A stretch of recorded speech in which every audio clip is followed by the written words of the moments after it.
नमस्कार। आज देश की तमाम फटाफट खबरों में आपका स्वागत है। देश में कोरोना के साथ साथ एक और संक्रामक बीमारी फैलने का खतरा बढ़ गया है। राजस्थान और मध्य प्रदेश के बाद अब हिमाचल प्रदेश और केरल में भी बर्ड फ्लू का खतरा बढ़ गया है। इन राज्यों में सैकड़ों पक्षियों की मार दिया गया है। केरल ने राज्य में इसे राजकीय आपदा घोषित कर दिया है। ब्रिटेन से शुरू हुए कोरोना वायरस के नए स्ट्रेन से संक्रमण भारत में लगातार बढ़ता जा रहा है। देश में एक और कोरोना वायरस के मामलों में लगातार गिरावट दर्ज की जा रही। वहीं दूसरी ओर बुधवार को कोरोना वायरस के यूके स्ट्रेन के 15 नए मामले सामने आए हैं, जिसके बाद देश में इस स्ट्रेन से संक्रमित कुल मरीजों की संख्या 73 तक पहुंच गई है।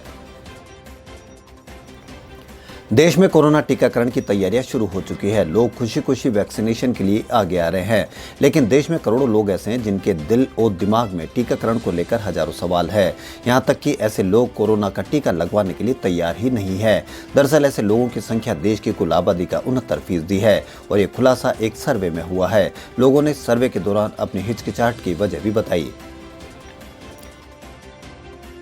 केंद्रीय पशुपालन, डेयरी और मत्स्य पालन मंत्री गिरिराज सिंह ने कहा कि एवियन इन्फ्लुएंजा या बर्ड फ्लू से लोगों को चिंतित नहीं होने की जरूरत नहीं है।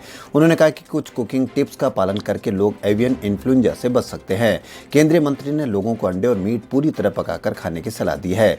गिरिराज ने ट्वीट किया कि कुछ जगहों पर बर्ड फ्लू से ज्यादातर प्रवासी और जंगली पक्षियों के मरने की रिपोर्ट आई है। दिल्ली के उप मुख्यमंत्री मनीष सिसोदिया ने आज कहा कि देश और दुनिया में कोरोना के चलते शिक्षा प्रभावित हुई है। स्कूलों में पढ़ाने का तरीका, क्लास लेने का तरीका, lab, library, practical exam, overall exam या एवोल्यूशन, सारी चीजें कोरोना काल में पुनर्भाषित हुई है। यह भी सिद्ध होता जा रहा है कि अब वैक्सीन आ रही है तो हम सब जानते हैं कि अब पहले जैसा सब कुछ नहीं रहेगा। राउरकेला इस्पात संयंत्र में बुधवार सुबह जहरीली गैस रिसाव से 4 श्रमिकों की मौत हो गई, जबकि कुछ श्रमिक बीमार हो गए। ये घटना कोयला रसायन विभाग में सुबह हुई। बीमार श्रमिकों को राउरकेला जनरल अस्पताल में भर्ती कराया गया है। बताया जा रहा है कि हादसे के वक्त 10 श्रमिक काम कर रहे थे, जिससे 4 श्रमिकों की मौत हो गई और 6 श्रमिक बीमार हो गए। सुप्रीम कोर्ट के वर्चुअल कोर्ट सिस्टम के चलते अपनी कार्यक्षमता पर पड़ रहे असर को लेकर चिंता जताई है। कोर्ट ने कहा कि इसके चलते कोर्ट को उचित तरीके से कार्रवाई चलाने में काफी दिक्कत आ रही है। कोर्ट ने यह भी कहा कि दिल्ली हाईकोर्ट को उसके वर्चुअल कोर्ट सिस्टम में ऐसी कोई दिक्कत नहीं आ रही है। केंद्रीय सशस्त्र पुलिस बलों के जवान अब खादी से बनी दरियों का इस्तेमाल करेंगे।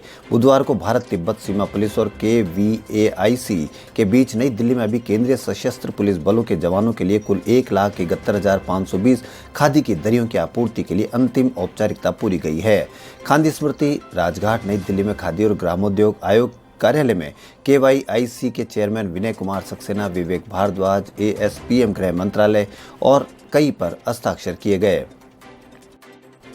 कोरोना वायरस के संक्रमण की वजह से देश भर में पिछले साल मार्च में लॉकडाउन लागू किया गया था, जिसके बाद से अभी तक सभी स्कूल कॉलेजों को बंद कर दिया गया है। पंजाब पहला ऐसा राज्य बन गया जो 5वीं से 12वीं तक के स्कूल खोलने के निर्णय लिया है। पंजाब के शिक्षा मंत्री विजय इंदर सिंगला ने बुधवार को कहा कि अभिभावक की मांग पर राज्य सरकार ने गुरुवार से सभी सरकारी, सेमी गवर्नमेंट और निजी स्कूलों को खोलने का फैसला लिया है।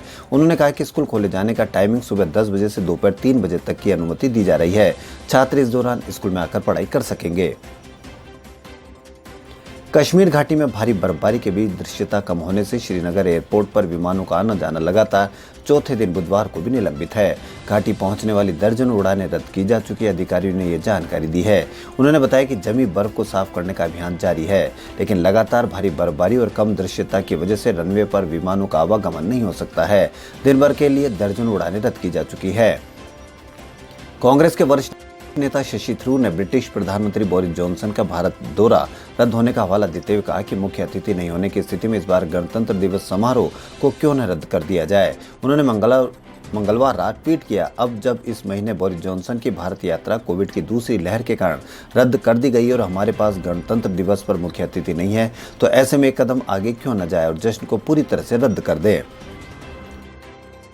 सुप्रीम कोर्ट ने बुधवार को उस याचिका पर सुनवाई करने से इनकार कर दिया जिसमें चुनाव आयोग से इलेक्ट्रॉनिक वोटिंग मशीन का उपयोग बंद करने और आगामी चुनाव में इसकी बजाय बैलेट पेपर का उपयोग करने के निर्देश देने की मांग की गई थी। प्रधान न्यायाधीश एस ए बोबड़े ने याचिका खारिज करते हुए याचिकाकर्ता से पूछा कि इससे उनका कौन सा मौलिक अधिकार प्रभावित हो रहा है। हालांकि कोर्ट ने जरूर कहा कि याचिकाकर्ता मामले को लेकर हाईकोर्ट जा सकता है। उत्तर प्रदेश और उत्तराखंड के गैर कानूनी धर्मांतरण कानून को चुनौती देने वाली याचिका पर सुप्रीम कोर्ट आज सुनवाई हुई। कोर्ट ने फिलहाल कानून पर रोक नहीं लगाई है, लेकिन दोनों राज्यों को नोटिस जारी कर सरकारों से जवाब मांगा है। सुप्रीम कोर्ट कानूनों की संवैधानिकता को परखेगा। बता दें कि याचिकाकर्ता ने कोर्ट से कानून पर रोक लगाने की मांग की थी।